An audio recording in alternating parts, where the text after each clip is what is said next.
Welcome to our State of the Media in Thailand presentation. My name is Aaron Rigby and I'm the Managing Director of Nielsen Media Thailand. I'll be covering off 3 topics today and looking at how COVID-19 is impacting each of them.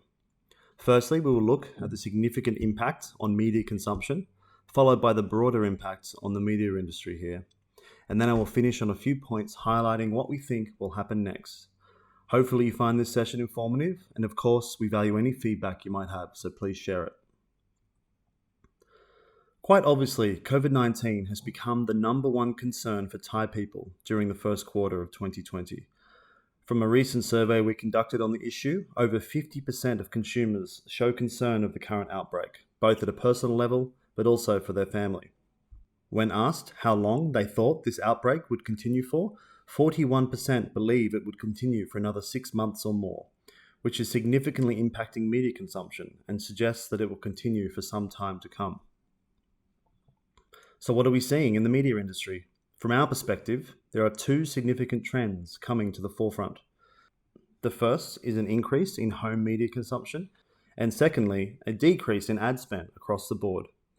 Some decreases, like outdoor, caused directly by COVID-19 and the reduction of people outside their homes, and others like TV is being caused by advertisers pulling back on spend, even with an increase in audiences. So firstly, we will take a look at the impact on media consumption. As suggested, in-home media consumption has increased and increased significantly.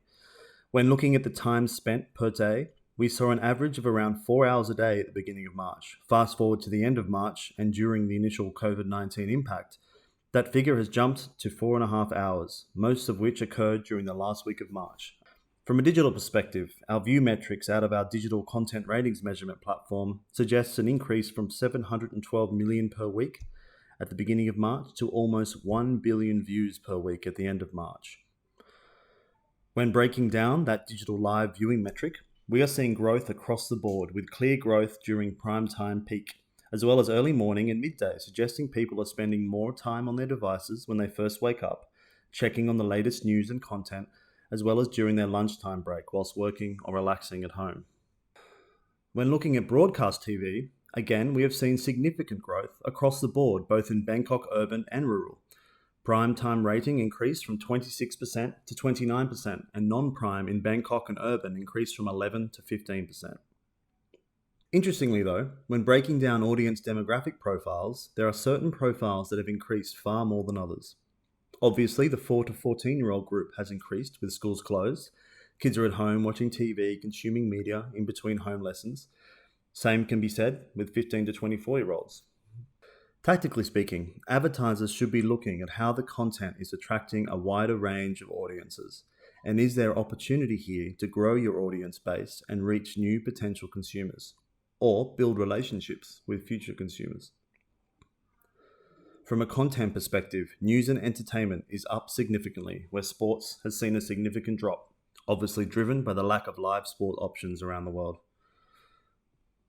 With a lot of content shot and produced in a small window, it will be interesting to see what happens when broadcasters run out of original and new content and have to revert to rerunning older content, and whether people will continue to consume more of that content. We have seen broadcasters in other markets get quite creative with this problem. For instance, NASCAR in the US has shown some great creative thinking by hosting virtual races with their live professional races. The first ever event attracted significant engagement. So with the growing concept and popularity of esports in Thailand, can broadcasters look to esports to help with content in the short term, and based on the popularity, potentially long term? News content has seen the greatest increase in consumption, which is of course going to happen with a fearful and captive society. There have been quite a few topics that have caught the viewers' attention in 2020 to date, from the February shooting incident and the constant PM 2.5 air quality issues to, of course, COVID-19. And understandably, COVID-19 has led the news in 2020 so far. The main topics Thai people are interested in are, of course, the daily tracking of number of people infected and current mortality rates, which areas of Thailand are currently classed as high risk, what the current government response or update is, what product shortages or price inflations exist, and of course, keeping abreast of the current updates on the government's compensation policies. When looking at Nielsen's TV audience measurement data, we have seen an increase in ratings of around 18% in Bangkok for news programs. When referring to our digital contents rating measurement, we have seen growth of 73% in total views since the first patient was confirmed for consumers reading and consuming news content. It will be really interesting to see how much further this will grow when April data is available. When we take a look at non-news content, the increase has positively impacted Thai drama series, light entertainment, and of course, feature films. Like I mentioned previously, with stocks of new and fresh content running low, it'll be interesting to see what happens to the ratings in April with broadcasters having to revert to repeats and older content. Of course, this is when feature films shine, as there is plenty of content available in that space. From a video on demand perspective, our digital content ratings data suggests that consumption has also increased in Q1 too for non-news content. So with all this information at hand, a growing audience, a shifting demographic profile across the board, and a captive public that are looking to the media to keep informed and alleviate boredom, what are some of the key questions that marketers need to be asking themselves? Firstly, how can I adjust my content to reach new audiences? By building new strategies to reach local areas, different demographic splits, and new interests, marketers can hold the attention of consumers longer and potentially grow their base and reach a wider demographic profile, as well as start to create relationships with future consumers. Secondly, has the concept of the prime time day part change? With the changing concept of prime time, how do marketers adjust programming to suit the changing audience time shift? Content needs to take into account a flexible prime time period and the varying types of content consumers are hungry for.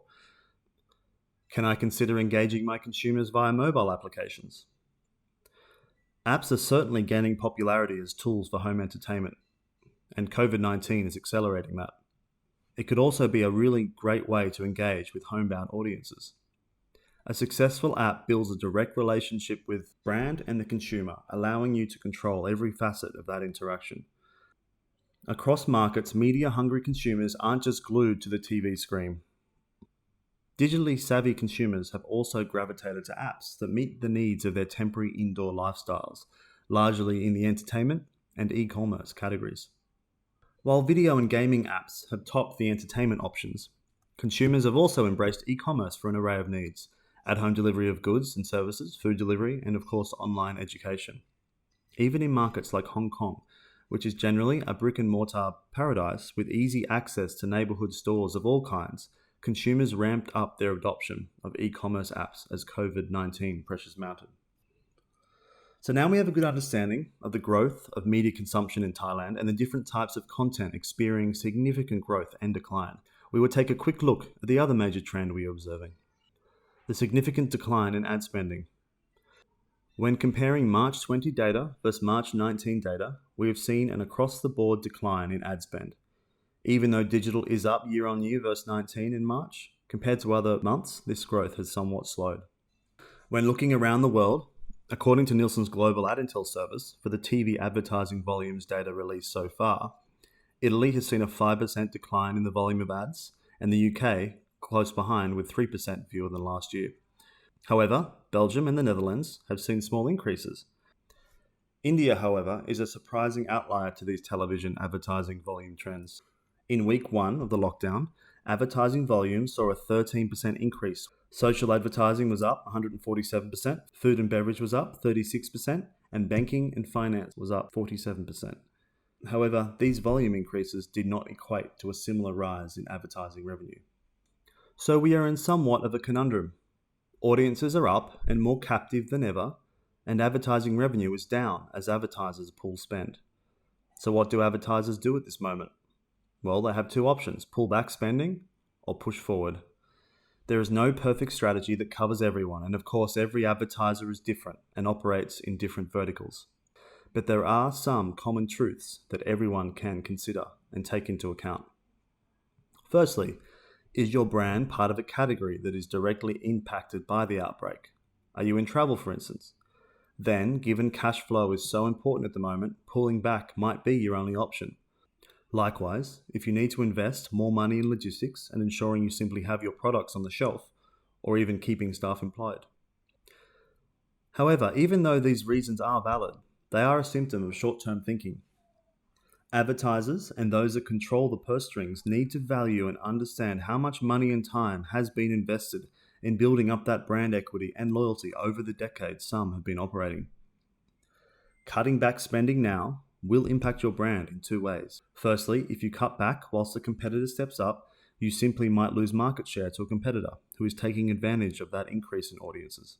Secondly, being a fair weather friend to your loyal customers is going to have an impact on your relationship with them. Like the old adage goes, if you are not there for me during the bad times, don't dare come to me during the good. So pulling back your communication to your loyal customers now during a time where they are looking for direction and guidance could impact your brand for years to come. So what's next? What we are seeing today will likely continue during the remainder of the outbreak. In-home media consumption will continue to increase till saturation. Some brands, although not many, will choose to advertise, and those that do will contextualize their message for COVID-19. Out-of-home media consumption will obviously remain low, and advertising budgets will most likely be held back, although I think it's a wrong decision in most cases. So essentially more of the same of what we've been seeing.